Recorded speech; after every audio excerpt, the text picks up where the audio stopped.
नमस्कार दोस्तों, स्वागत है आपका बेखबर न्यूज़ यूट्यूब चैनल पर, जहां आपको मिलती है सबसे पहले और सबसे भरोसेमंद जानकारी सरकारी नौकरियों, सरकारी योजनाओं और देश दुनिया की ताज़ा खबरों की। अगर आप भी चाहते हैं कि आपको हर ज़रूरी अपडेट सही समय पर मिले, तो अभी चैनल को सब्सक्राइब करें, वीडियो को लाइक करें और अपनी राय कॉमेंट में ज़रूर दें। बेल आइकॉन दबाना ना भूलें ताकि आप कोई भी महत्वपूर्ण अपडेट मिस ना करें। तो चलिए दोस्तों, आज की जानकारी की ओर बढ़ते हैं और जानते हैं वो बातें जो आपको जाननी ज़रूरी है। आज हम बात कर रहे हैं ऑस्ट्रेलिया के वर्क एंड हॉलिडे वीज़ा की। यह है सब क्लास 462 और हमारा खास ध्यान रहेगा 2025-2026 के वीज़ा बैलेट पर, मतलब जो लॉटरी सिस्टम है, खास तौर से भारतीय आवेदकों के लिए। हमने जो ऑफिशियल गाइड है उसे देखा है। ये थोड़ा कंफ्यूजिंग हो सकता है, तो कोशिश करेंगे इसे एकदम आसान बनाने की। तो सबसे पहले, ये वीज़ा बैलेट या लॉटरी सिस्टम, ये है क्या असल में? ऑस्ट्रेलिया सीधे सीधे आवेदन क्यों नहीं लेता? असल में कुछ देशों से ना इस वीजा के लिए बहुत ज्यादा एप्लीकेशंस आती हैं। भारत भी उन्हीं में से एक है। हाँ, तो सबको एक बराबर मौका मिले, इसके लिए ऑस्ट्रेलिया एक रैंडम लॉटरी सिस्टम इस्तेमाल करता है। मतलब कंप्यूटर से नाम निकाले जाते हैं? अच्छा। इससे ये तय होता है कि किसे वीजा अप्लाई करने का इनविटेशन मिलेगा। ये नहीं कि वीजा मिल गया, बस अप्लाई करने का मौका। और हाँ, ये सिर्फ उनके लिए है जो पहली बार वर्क एंड हॉलिडे वीजा मतलब 462 वीजा के लिए अप्लाई कर रहे हैं। समझ गया। तो ये एक तरह से फेयर तरीका है चुनने का। अच्छा, अगर कोई इसमें हिस्सा लेना चाहता है तो 2025-26 के लिए कौन सी तारीखें हैं जो जरूरी हैं? हाँ, तारीखें बहुत जरूरी हैं, इन्हें नोट कर लें। रजिस्ट्रेशन पीरियड काफी छोटा है, सिर्फ 3 हफ्ते। 3 हफ्ते? जी हाँ। ये शुरू होगा 24 जून 2025 से और खत्म होगा 15 जुलाई 2025 को, बस। और पहला जो रैंडम सिलेक्शन होगा वो इसके ठीक अगले दिन 16 जुलाई 2025 को। सिर्फ 3 हफ्ते का टाइम? मतलब तैयारी तो पहले से करनी होगी। बिल्कुल, पहले से सब पता होना चाहिए। लेकिन अच्छी बात यह है कि अगर आप 15 जुलाई तक रजिस्टर कर लेते हैं तो आपकी एंट्री वैलिड रहेगी। कब तक?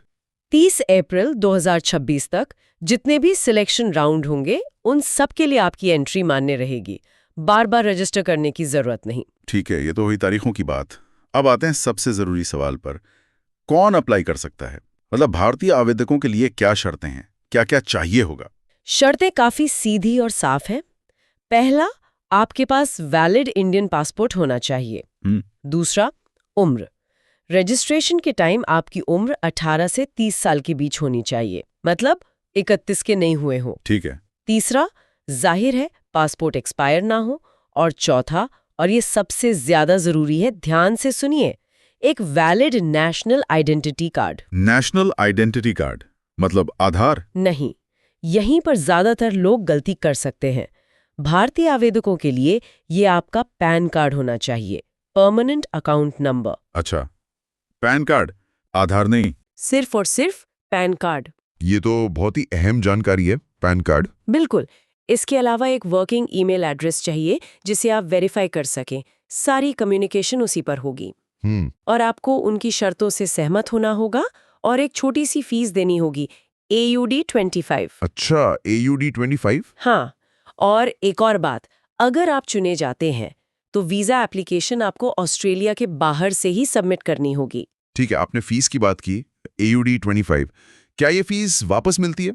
मान लीजिए किसी का नाम लॉटरी में नहीं आया। नहीं, ये फीस नॉन रिफंडेबल है।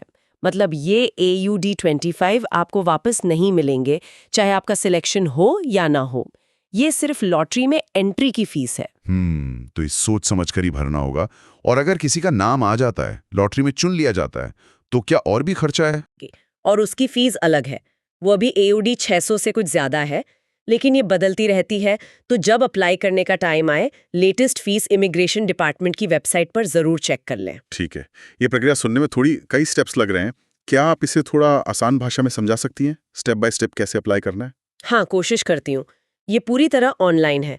सबसे पहले आपको Australian department of home affairs की वेबसाइट पर जाकर इम्मी अकाउंट बनाना होगा।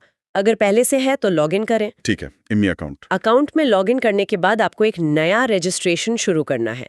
वहाँ ऑप्शन दिखेगा वीजा प्री एप्लीकेशन रजिस्ट्रेशन, उसे चुनें। फिर आपको चुनना है registration work and holiday visa 462। Okay. इसके बाद वो पूछेगा पासपोर्ट किस देश का है, तो वहाँ इंडिया सिलेक्ट करें। फिर एक फॉर्म खुलेगा। उसमें क्या क्या भरना होगा? बेसिक डिटेल्स, आपका पूरा नाम जैसा पासपोर्ट पर है, जन्मतिथि, पासपोर्ट नंबर, आपका ईमेल एड्रेस और सबसे जरूरी आपका पैन नंबर।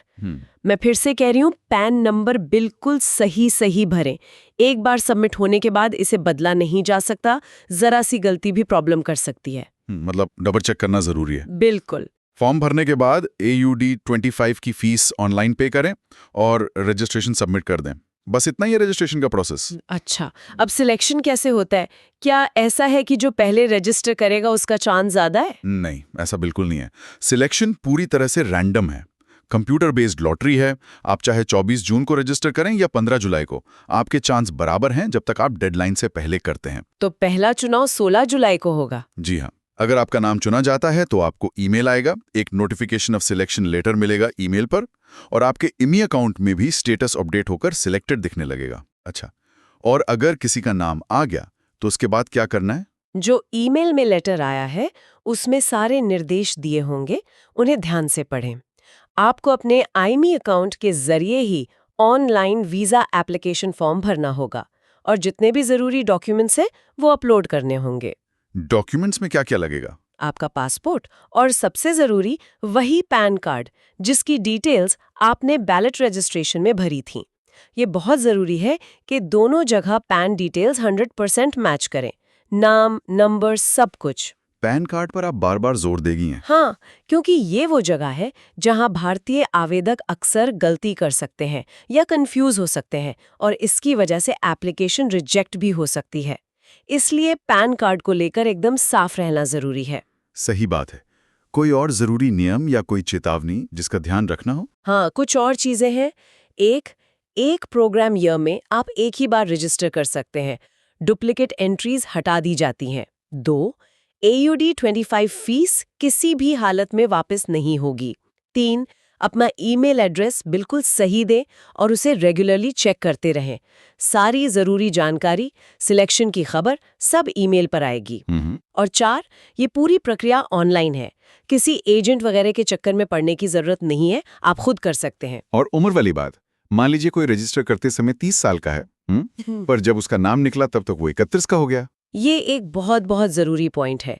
अगर वीजा अप्लाई करते समय आपकी उम्र 31 साल हो चुकी है तो आप अप्लाई नहीं कर सकते, भले ही लॉटरी में नाम आ गया हो। जी हाँ, भले ही आप सिलेक्ट हो गए हो। एलिजिबिलिटी वीजा एप्लीकेशन फाइल करते समय देखी जाती है। इसलिए अगर आपकी उम्र 30 के आखिर में है तो जैसे ही सिलेक्शन का ईमेल आए फटाफट अप्लाई कर दें, इंतजार न करें, साइट पर लोड बढ़ सकता है। सही है। दूसरा, पैन कार्ड की डिटेल्स भरते समय 10 बार चेक करें, कोई गलती न हो। तीसरा, IMI अकाउंट में अपना ईमेल एड्रेस वेरीफाई जरूर कर लें।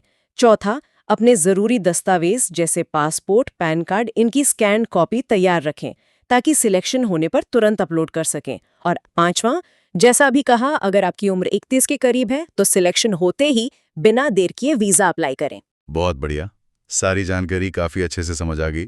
तो चलिए एक बार फटाफट समराइज कर लेते हैं।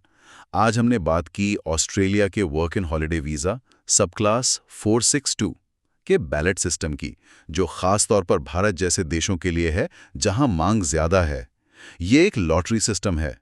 हमने जरूरी तारीखें जानी, रजिस्ट्रेशन 24 जून से 15 जुलाई 2025 तक। पात्रता की शर्तें समझी, 18 से 30 साल उम्र, भारतीय पासपोर्ट और सबसे जरूरी पैन कार्ड अनिवार्य है, आधार नहीं। प्रक्रिया देखी, IMI अकाउंट के जरिए online registration, AUD 25 non refundable fees, और सिलेक्शन के बाद वीजा एप्लीकेशन और जरूरी दस्तावेज जिसमें पैन कार्ड का मैच होना बहुत जरूरी है। साथ ही उम्र की 31 साल वाली चेतावनी भी ध्यान में रखनी है। बिल्कुल सही। संक्षेप में यही सब है। देखिए, ये वीजा ऑस्ट्रेलिया को अनुभव करने का एक बहुत अच्छा मौका देता है। वहां आप घूम सकते हैं, कुछ समय काम भी कर सकते हैं। लेकिन क्योंकि ये लॉटरी है तो इसमें किस्मत का रोल तो है ही, पर किस्मत के साथ साथ नियमों की सही जानकारी होना और तैयारी रखना, खासकर दस्तावेजों को लेकर जैसे पैन कार्ड, ये बहुत जरूरी है। और ये हमें सोचने पर भी मजबूर करता है कि क्या ये लॉटरी सिस्टम वाकई सबसे अच्छा तरीका है इतनी ज्यादा मांग को संभालने का? क्या इससे मौके बढ़ते हैं या कुछ और चुनौतियां पैदा होती हैं? ये एक दिलचस्प सवाल है जिस पर सोचा जा सकता है। बिल्कुल, ये सोचने वाली बात है। तो दोस्तों, ये थी ऑस्ट्रेलिया के work and holiday visa ballot पर हमारी आज की जानकारी। उम्मीद है आपको इससे मदद मिलेगी। अगर जानकारी पसंद आई हो तो चैनल को सब्सक्राइब करना, वीडियो को लाइक करना और अपने सवाल या विचार कमेंट में लिखना ना भूलें। हम मिलेंगे अगली बार एक और ज़रूरी जानकारी के साथ। धन्यवाद।